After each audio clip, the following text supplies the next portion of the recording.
일상에 바쁜 여러분들을 대신해서 지식과 인사이트를 정리해드리는 매일 독서 매일 인사이트입니다. 오늘은 AI 이후의 세계, 이 책에 대해서 한번 살펴보도록 하겠습니다.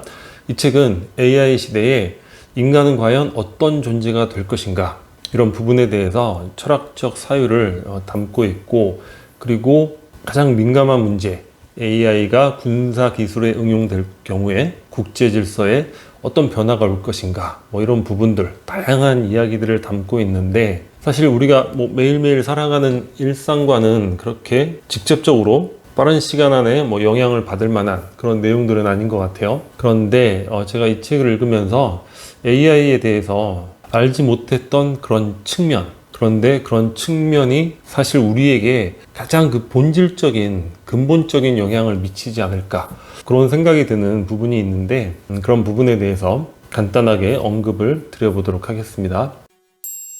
AI의 창발성이라고 이렇게 소제목을 붙여봤는데, 창발성이라는 건 기대하지 않았던 뭔가 뜬금없는 그런 새로운 결과가 도출되는 그런 의미로 우리가 이야기를 많이 하잖아요.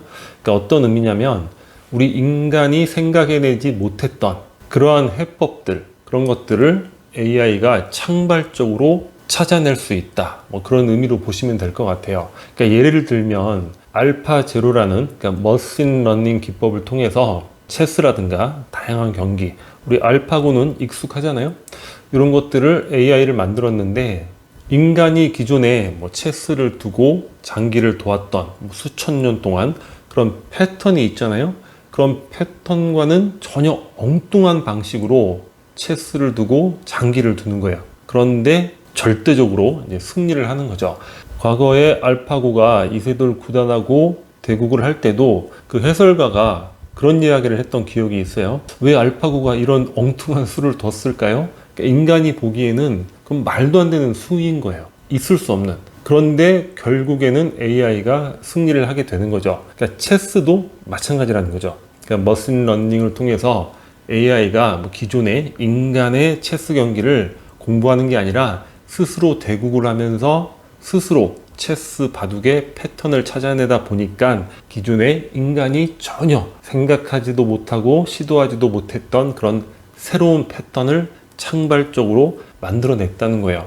그리고 할리슨이라는 항생 물질인데, 이거는 딥러닝 기법을 이용해서, 그러니까 우리 인간이 기존에 약물을 찾아내던 그런 패턴과는 전혀 다른 그런 메커니즘을 적용을 해서 항생 물질을 찾아내는 거죠. 그래서 우리 슈퍼박테리아가 큰 문제다, 이렇게 이야기를 하는데, 그런 것들에도 적용될 수 있는 인체에 무해한 그런 항생 물질 할리신을 찾아냈다는 거예요. 근데 그 방식이 기존에 우리가 항생 물질을 찾아내던 방식, 우리가 분자 구조를 이해하고 인체를 이해하던 그런 방식과는 전혀 다른 메커니즘으로 찾아냈다는 거죠. 근데 여기서 우리가 생각해 볼 필요가 있어요.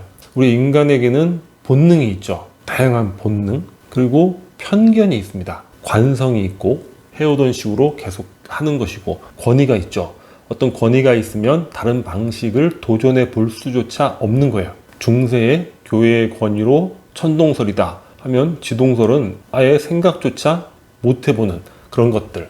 그리고 이익구조가 있습니다. 어떤 이익구조가 공고히 유지되어야 하는 그런 분야들, 그러면 새로운 시도들이 또 용납이 안 되죠. 그리고 수능 편향이 있어요. 예를 들어서 1번부터 10번까지 순서대로 질문을 하는 거예요. 그러니까 누가 봐도 A가 길고 B가 짧아요. 그런데 앞에 사람들이 B가 길다고 대답을 하면 네 번째, 다섯 번째, 여섯 번째 사람들도 B가 길다고, 그러니까 누가 봐도 명약관화한 그런 사실임에도 불구하고 다른 사람의 의견에 순응하려는 이런 편향이 있죠. 전체적으로 우리만의 사고 패턴, 본능, 편향, 이런 것들이 존재하는데, AI는 그런 것들에 자유롭잖아요. 그러니까 인류가 이제 수천 년 동안 이 세계를 어떻게 파악할 것인가, 이 현실의 측면들을 어떻게 이해하고 접근할 것인가, 그런 메커니즘, 그것을 벗어나서 인간의 사고 패턴과 다른 방식으로 접근을 한다는 거예요. 그러니까 아주 사사로운 예지만 알파제로나 할리신 같이 이렇게 접근하다 보면 기존에 이해할 수 없었던, 알지 못했던 새로운 것들을 AI를 통해서 알게 될 수도 있다는 거죠. 뭐 예를 들어서 우리는 의식의 세계, 그것이 우리에게 어떤 작용을 하는지 눈에 보이지 않으니까, 근데 그런 부분들도 AI는 뭐 과학적으로, 논리적으로 그 구조를 뭐 정립할 수도 있는 것이고, 그리고 사실 과학이라는 게 어떤 사실을 사실로 규정하는 그 과정 굉장히 지난하잖아요. 그 뻔한 것도 과학적으로 이게 인정받으려면 굉장한 시간과 다양한 그런 규정들을 통과를 해야 되는 거예요. 그러한 한계로 빠르게 발견하지 못했던 그런 부분들, 이런 것들이 AI가 해결하고 해법을 제시하고 놀라운 사실들을 우리에게 보여줄 수도 있다는 거죠. 그 근거는 본능과 편견이 없기 때문에 그렇습니다. AI는. 그리고 또 하나는 무한 시간의 AI예요. 그러니까 우리가 어떠한 패턴을 찾으려고 하나씩 끼워 맞추는 식으로 그거를 시도를 해본다고 했을 때 뭐 수백 년이 걸릴 그런 일들을 AI는 단 하루 만에 해낼 수 있는 거죠. 이 무한 시간의 AI. 놀라운 측면이 되는 거죠. 그러니까 우리가 지금은 뭐 인간의 질병을 미리 탐지를 한다거나 뭐 이런 관점에서 AI를 어떻게 유용하게 사용할 것인가, 뭐 그런 기대를 갖고 있는데, 그런 기대, 그런 차원이 아니라 이거는 인류의 그 모든 것들을 뒤집어 엎을 수 있는 그러한 진실들을 찾아낼 수 있는 가능성, 그게 바로 AI의 가장 놀라운 측면이 되지 않을까. 저는 이 책을 읽으면서 그런 관점에서 한편으로는 기대감, 한편으로는 어떤 두려움을 갖고 AI를 바라보게 되는 것 같습니다. 생성형 신경망. 그러니까 우리가 AI는 그냥 하나의 도구다, 프로그램처럼 우리가 이용하면 되는 것이다. 또 이렇게만 생각하는 것도 AI를 너무 좁게 규정하고 있는 것이 아닌가. 지금 우리가 경험을 하듯이 이제 생성형 AI를 우리 일상에서 접하게 되는 것이고, 이런 기술이 어떤 방향으로 어떻게 어느 수준으로 발전할지 모르는 거죠. 그러니까 창조가 가능한 AI라는 개념이 되는 건데, AI가 창조를 하다 보면 우리가 현실이라는 것, 과연 무엇이 현실이고 또 무엇이 허구인지 이런 것들을 분간해내기 어려운 그런 상황으로 빠져버릴 수도 있다는 거예요. 여튼 기술의 발전은 시간이 흐르면 흐를수록 더욱 가속도가 붙는 거잖아요. 그러니까 이런 측면에서도 AI의 미래에 대해서 또 기대감, 또 동시에 두려움, 이런 것들을 가져볼 수 있는 것 같습니다. 텍스트 생성, 우리 챗 GPT 다 경험을 해보잖아요. 저도 깜짝 놀랐어요. 아니 이제 인간에게는 글쓰기 능력이 필요 없겠구나, 이 작문 능력 이런 게 무용하겠구나. 개요만 제공을 하면 아주 우수한 텍스트를 생성을 해내죠. 그리고 뭐 광고 카피라든가, 우리 막 브레인스토밍 엄청나게 하잖아요. 그 뭐 수십 년 할 브레인스토밍을 단 또 몇 분 만에 해서 최적의 광고 카피를 만들어낼 수도 있는 것이고, 여튼 다양한 분야의 다양한 글쓰기, 글을 생성해내는 것, 과연 우리가 AI를 따라잡을 수 있을까? 그리고 이미지를 생성하는 것, 이것도 마찬가지로 개요만 제시를 하면 뭐 썸네일 이런 단순한 것부터 시작해서 복잡한 이미지까지 아주 뚝딱 생성을 하잖아요.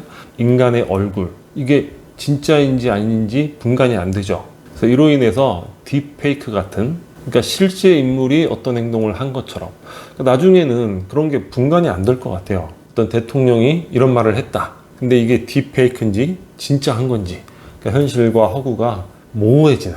그리고 프로그램 생성, 간단한 코딩 구조만 만들어 놓으면 그 이후부터의 생성은 AI가 다 해내는 거죠. 이러한 현실에서 또 그 많은 프로그래머의 역할은 어떻게 될 것인가, 그런 생각을 또 해보게 됩니다.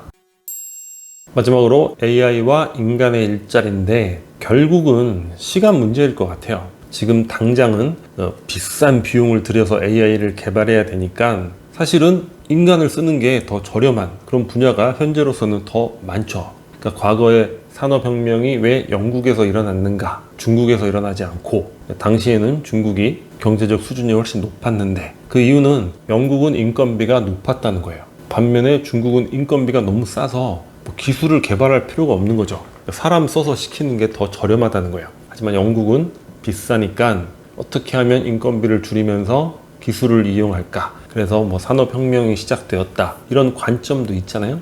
그런 관점을 적용해 보면 아직까지는 이런 일은 비싸게 AI를 개발할 필요가 없으니까 저렴한 사람이 낫다, 뭐 이렇게 생각할 수도 있는데, 결국 시간이 지나면서 AI의 개발비도 굉장히 줄어들겠죠. 그러면 인공지능 AI가 거의 모든 작업에서 인간을 밀어낼 가능성이 높죠.